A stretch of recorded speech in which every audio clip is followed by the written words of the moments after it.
E aí, pessoal, esporte científico na área. Depois de um tempo sem publicar, às vezes eu dou umas sumidas. Até tô gostando do- dos vídeos, da recepção dos vídeos ao canal. Mas o que eu queria dizer hoje, sem mais delongas, é que o tópico hoje é o que está em jogo nas discussões sobre a final do Gauchão de 2026. Falando mais um pouco aí da minha introdução, que eu costumo me alongar às vezes nas introduções, mas tava atrasado porque vou fazer outro vídeo falando sobre isso. Tem a ver com questões de arbitragem, enfim, questões pessoais. Estou iniciando outros estudos, então fica complicado arranjar um tempo para publicar, né, pessoal? Para publicar. É que eu também estou fazendo outras publicações, mas para postar vídeos. E qual que é o objetivo aqui desse debate, né, inicial? É explicar os reais motivos da discussão em torno da final do Gauchão de 2026. Para vocês que caíram de paraquedas, né, porque esse vídeo é atemporal, pode ser daqui a 100 anos, se existir o YouTube, o pessoal tá vendo. Mas houve um imenso debate sobre o Gauchão de 2026, sobre as supostas irregularidades, vamos comentar sobre isso também, e sobre os supostos favorecimentos. E a partir disso se gerou um intenso debate sobre, inclusive, alguns torcedores colorados falando sobre a não participação do torneio, sobre que a federação seria gremista, enfim, diversos debates. O objetivo então, e no final você pode dizer se eu cumpri esse objetivo, é explicar os reais motivos em torno dessa discussão da final do Gauchão em 2026. Então, na verdade, se a gente tivesse que comentar, a gente teria que voltar a 2025.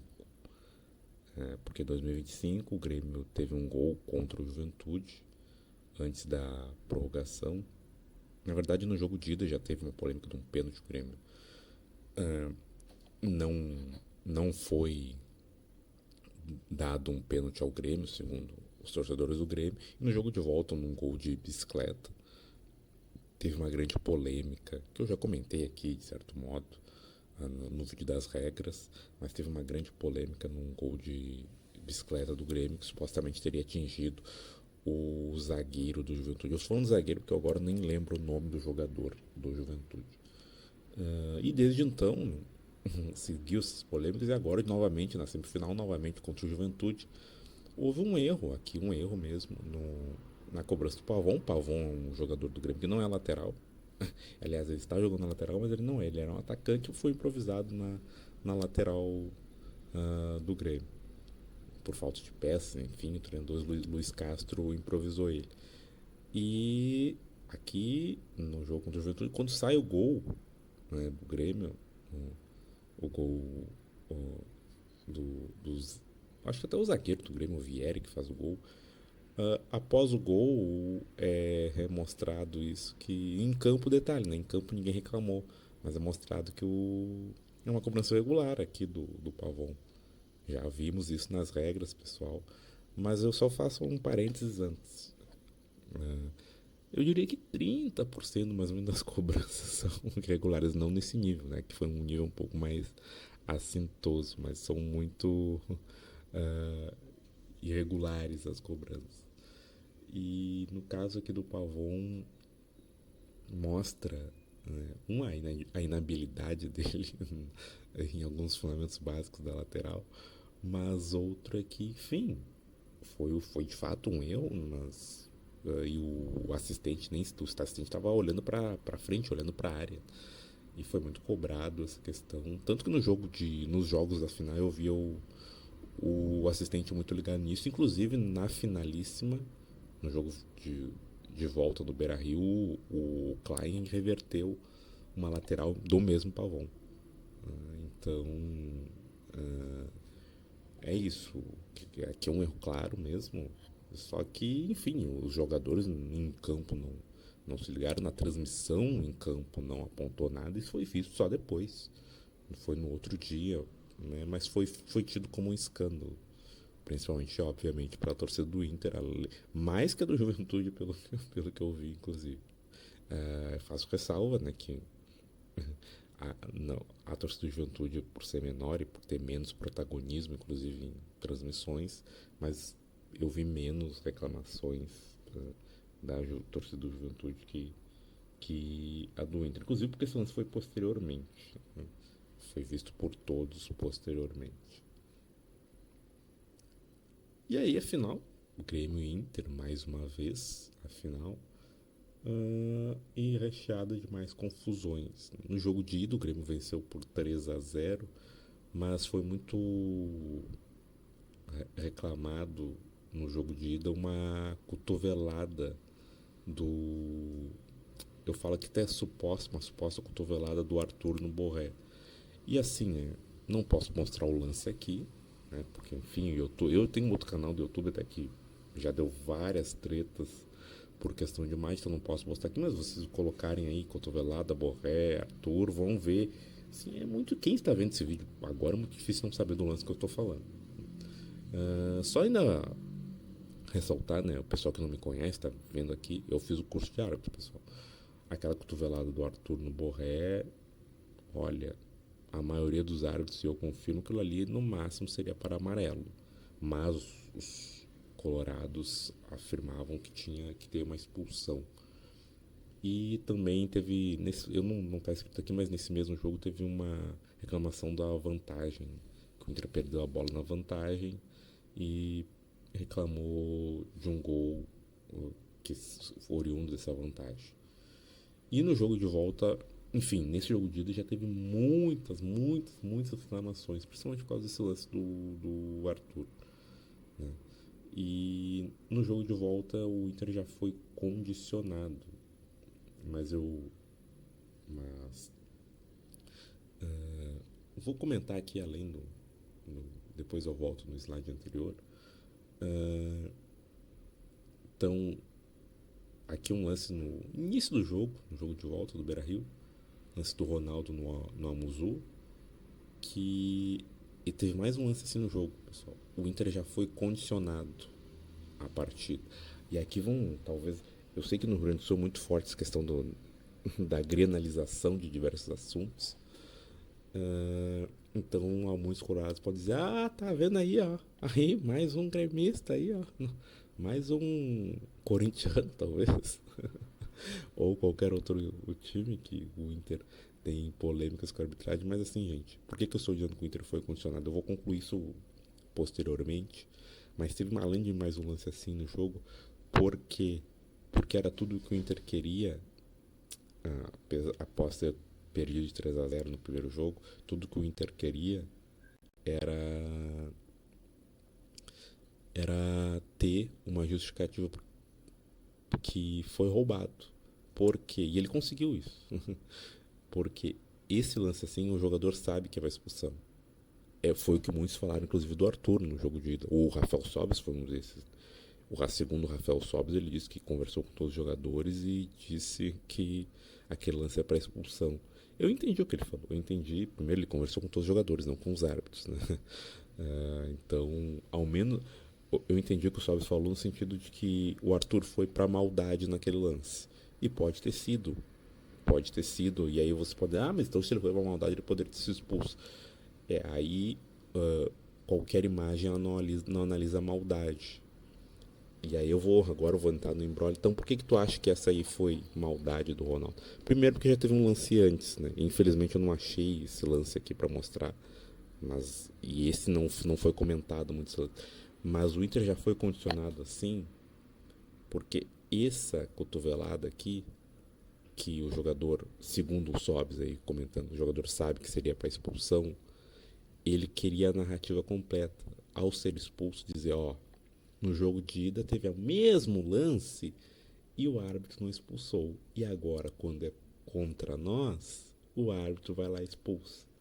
Mas o árbitro, o Rafael Klein, não sei se sabendo disso ou não, eu não vou não vou aqui comentar sobre, foi lá e não expulsou, não deu nem cartão. Aliás, não sei se ele não deu cartão. Vou até, mas eu acho que nem cartão deu. Não tenho tempo de pesquisar aqui, fazer um corte, não, acho que não vale a pena. Mas acho que nem cartão lhe deu. Então, isso o Inter já foi condicionado para a partida por uma narrativa que favorecesse a justificativa da sua derrota. E voltando aqui ao lance anterior, aqui o lance mais polêmico da partida, que foi o pênalti no final do primeiro tempo, antes do Inter sofrer o gol, teve esse lance de pênalti que foi tido como pênalti no início. E eu vou explicar melhor esse lance. Deu esse lance, eu estava vendo o jogo pela RBS. Eu não gosto de ver o jogo pela RBS, mas enfim, eu não sei se canais pagos estavam mostrando o jogo. E eu falo não sei porque aqui, pessoal, eu não. Como é que eu vou dizer? Eu não. Eu não assino nada, mas eu vejo, dou meus pulos, vamos dizer assim, para ver o jogo. Então, no que foi disponível foi RBS. Mesmo, eu queria ver o jogo pelo computador mesmo, porque não queria ver na TV. E ao ter esse lance aqui do, do Alan Patrick já sofreu muitos pênaltis, né? Já cobrou muitos pênaltis, inclusive em Grenal. Foi tido para os colorados como um absurdo, porque, e aí eu falo por quê? Porque no início da transmissão, quando estava vendo a transmissão, o Saraiva, comentarista da RBS, falou: aqui é um pênalti para você escolher, foi em cima e foi embaixo. É que eu não vou fazer uma sociologia, mas a gente sabe o quanto a TV, apesar de que hoje é bem menos do que foi no passado, quando a TV condiciona as pessoas. Então o Saraiva, ao falar isso e repetir muitas vezes, né, repetiu durante o jogo, isso condicionou muito a torcida do Inter contra. Porque se ele ali diz que não foi pênalti, isso diminuiria muito. Repito, os colorados ainda continuariam com o discurso, mas isso diminuiria muito essa questão do, do, que foi em volta da favorecimento do Grêmio, da Federação Gremista, como os colorados pontuaram. Enfim, aí aconteceu isso, né? O Klein deu o pênalti, só para ainda avisar, deu em campo, ele deu, só que o VAR chamou, e quando o VAR chamou, o enredo ainda favorece muito mais essa narrativa do Inter. Aí ele acabou anulando o pênalti. Tem os áudios do VAR, aí vocês podem ver, tem a explicação do VAR. E só ainda para dar uma opinião, para mim não foi pênalti também. Podem ver imagens congeladas, mas eu entendo que, diferente dos outros lances, eu entendo o árbitro que deu esse pênalti. Entendo. E aí tem diversas interpretações, mas enfim, para os colorados foi tido como um roubo, principalmente do que eles consideram o sistema azul, tanto da RBS quanto da Federação Gaúcha de Futebol. Então eu vou comentar sobre isso mais pro final. E aí, imagino que o Brasil todo esteja a ver. O personagem central dessas brigas é o Fabiano Baldassi, que é histórico aí, comunicador do Internacional. Primeiro, contra o Bagé, a própria FGF e o JB. Enfim, né? Não vou aqui reproduzir os vídeos. E teve, obviamente, os colorados contra a Federação Gaúcha, que aqui no Rio Grande do Sul é unânime, que foi um roubo por parte dos colorados, claro. E ficou muito a semana anterior, as brigas contra. Agora diminuiu um pouco até. Já voltou o Campeonato Brasileiro. Infelizmente não consegui gravar esse vídeo justamente no calor do momento por diversas questões. Mas muitas brigas na semana. E daí, né? Falou tudo isso, o que significa? Não colocou o objetivo ali no início? Por que tu tá dizendo isso? Último título relevante do Grêmio foi em 2017. Eu não vou contar a Recopa, pra mim o vídeo Recopa não conta como esse título relevante, até porque é um desdobramento de um título relevante. Não há grandes comemorações de Recopa, pessoal, socialmente não é. É um bom título, é bom de se vencer, sempre é bom de se vencer, mas não considero como esse grande título. E o último título do Inter é mais agravante ainda, foi em 2010, ou seja, 7 anos antes do Grêmio. E ambos os clubes estão perdendo espaço no cenário brasileiro. Eu discordo que há uma hegemonização no futebol brasileiro. Isso, ao menos historicamente, nunca se mostrou assim. Há curtos períodos de clubes dominam determinados tempos. Foi assim com São Paulo, por exemplo, no tempo recente. O Vasco já viveu isso. Enfim, nada indica que essa hegemonia perdure assim no Brasil. Mas vamos ver, né? História. Estou comentando o histórico aqui. Pode ser que sim, pode ser que não. Mas o fato é que a dupla Grenal está muito deslocada, coisa que não aconteceu nas décadas de 70, nem nas décadas de 80 tanto, e muito menos nas décadas de 90. E também nem no início das décadas de 2000 até 2010. E depois agora, com o final na década de 2010 para 2020, com o Grêmio. Só que agora a diferença, desde toda essa década de 20, vamos dizer assim, a do Grenal está apagada. Está apagada no cenário nacional. E o que resta? Né? O que resta então para essa, essa dupla que está apagada? Resta o campeonato estadual. Resta somente o campeonato estadual. E por que o Inter reclamou mais? E aqui a crítica não é, os colorados podem pensar, ele fez todo um vídeo então para criticar o Inter. E os gremistas devem talvez pensando, isso aí, isso aí. Não, aqui a crítica vai a ambos. Por que o Inter reclamou mais? Essa só é a diferença. Porque perdeu, obviamente. Diria um dirigente colorado, que era radialista na Band, no início dos anos 2000, que era o Cláudio Cabral, e ele tinha uma frase: só tem uma coisa pior que ganhar o gauchão, é perder o gauchão. E muito, muito correto essa afirmação disso. Por que o Inter reclamou mais? Porque o Inter nos últimos 10 gauchões venceu somente um. Isso é horrível. Ano passado, o Inter, quando ganhou, o próprio Fabiano Baldassi, eu estava vendo a live dele, ele disse essa palavra: tínhamos que fazer uma revolução farroupilha para impedir o Octa do Grêmio, que seguraria outro título do Inter. Mas o Inter está numa das piores fases da história em relação ao campeonato estadual. Então por que o Inter reclamou mais? Porque por causa disso, porque não ganha historicamente há mais tempo que o Grêmio, e porque não ganha, desses 10 ganhou só um, igualando-se ao Novo Hamburgo. E por que então? Mas, e eu digo mais, eu estou me confundindo aqui. Se fosse o Grêmio, também reclamaria. Por quê? Porque é só o que resta a dupla Grenal. Nos anos, por exemplo, o Grêmio, quando muitos gremistas têm pontuado isso, né, que quando era a gestão do Noveleto, o Inter tinha arbitragem ao seu favor, né? E volta. Mas por que era menor a questão, a reclamação? Também tem a ver com dirigentes, tem a ver com tudo isso. Os dirigentes estão na frente, mas porque mesmo naqueles períodos que o Inter estava em maior vantagem, no sentido ganhava mais campeonatos estaduais que o Grêmio na época tinha outros interesses, sejam nacionais, internacionais, e hoje os clubes um pouco que se ligaram a isso. E aí por que eu falo que o Inter foi condicionado nesse jogo?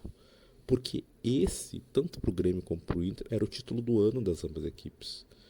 O Inter, tanto o Inter quanto o Grêmio podem ganhar tudo esse ano. Pode o Inter ter um ótimo ano, como o Grêmio ter um ótimo ano. Mas é a lógica disso. Os torcedores estão pensando nisso, de não, esse ano, gente, esse ano a gente vai ganhar torneio X, ou vamos ganhar torneio Y. Não é o que está se apresentando. Repito, podem calar o futebol, a surpresa tem todo o ano ainda pela frente, mas não é o que está prevendo. Se não é a previsão, o Inter geralmente, até meme, ficava entre os principais favoritos do Campeonato Brasileiro. Depois, no passado, não aconteceu mais isso. Então, ter essa postura aí desses dois clubes como parece que isso foi uma final de Libertadores. Do jeito que foi, foi comentado, foi final de Gauchão, que supostamente não importa, e que os colorados querem nem participar mais, capitaneados pelo Fabiano Baldassi, e o Direção não participar mais, talvez percam, se continuar assim, percam a oportunidade de título do ano. E reclamar da arbitragem somente piora isso. Por quê? Porque não teve arbitragem estadual no passado, na final. Não teve, detalhe, não teve no Campeonato Brasileiro. E foi muito reclamado por causa do Grêmio, dos 3 pênaltis no Brasileirão, ano passado 2025. E por que reclamar da arbitragem só piora? Porque a arbitragem gaúcha, hoje, ela ainda é, diferente do futebol, ela ainda é um destaque nacionalmente. O próprio Rafael Klein tá nos grandes jogos, apitou a Recopa aí do Flamengo contra o Corinthians, e reclamar da arbitragem e não ter arbitragem gaúcha, tu fortalece essa questão como é que eu vou dizer, da falência do futebol gaúcho como um todo, porque a arbitragem faz parte do futebol gaúcho. Não sei se o pessoal ainda se ligou, mas a partir do momento que tu tem ainda em destaque muitos árbitros no Brasil, gaúchos, e tu ainda reclama da arbitragem colocando eles em suspeição, isso enfraquece ainda mais a federação, porque se a federação é partidária e se os árbitros são partidários, isso enfraquece ainda mais o futebol gaúcho enquanto tal. E então tem um ciclo aí um pouco perigoso que os clubes entraram, que confesso que não sei como vai ficar no futuro próximo, mas aqui estou explicando por que deu toda essa confusão. Em resumo, é isso. O objetivo era explicar porque ambos os clubes estão numa fase muito ruim e o estadual virou o único título. Essa é a tese aqui demonstrada. Vocês podem comentar, podem criticar sobre. Os colorados, principalmente, talvez achem que esse vídeo foi tendencioso, né? Que se a federação é tendenciosa, se a arbitragem é tendenciosa, por que esse vídeo não seria tendencioso, né? Enfim, a gente vai comentando. Os gremistas também que não se iludam. Seu time não está com a bola toda, venceu um Inter que está em crise. Então, assim, vamos ver como vai ser esse final de ano. E eu espero aqui, realmente, né, que no final do ano algum dos clubes me calem. Uns torcedores me calem, viu, tu errou. Mas mesmo que eu tiver errado, até o momento eu estou certo, né? Porque a seca ali do 2017 pro Grêmio e 2010 pro Inter, até o momento ela se cumpre. Então é isso, pessoal. Só vi, eu adiantei para ver se não tem, que às vezes tem sempre mais um slide, né, quando eu coloco. Mas não tem, esse é o último slide. É isso, pessoal. Até mais. Vou tentar mais frequente nas publicações. E é isso.